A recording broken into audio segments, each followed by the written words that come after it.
வணக்கம் தோழர்களே, நான் உங்கள் ஜான். மீண்டும் உங்களுக்காக சூன் சூன் சீனா சந்தை மச்ச பூங்கா. நான் ஒரு சின்ன சேலஞ்ச் நான் பண்ணியிருக்கேன். அதாவது என்ன சேலஞ்ச் நீங்க பாத்தீங்கன்னா, ஒரு புக்கை நான் படிக்கிறேன். அந்த புக்ல இருக்கிறது ஒரு நல்ல நல்ல விஷயம்லாம் உங்களுக்கு நான் ஷேர் பண்ணலான்னு இருக்கேன்.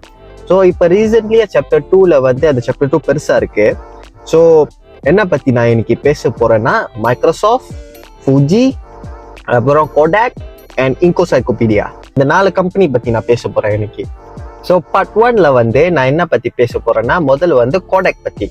கோடாக் என்ன ஒரு கம்பெனினா, ஒரு கேமரா கம்பெனி.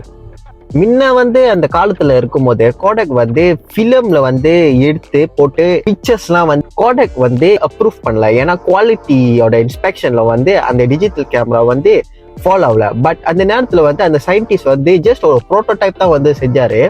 பட் கோடாக் காசு தான் முக்கியம்னு சொல்லிட்டு அந்த இனோவேஷனை தள்ளி விட்டாங்க.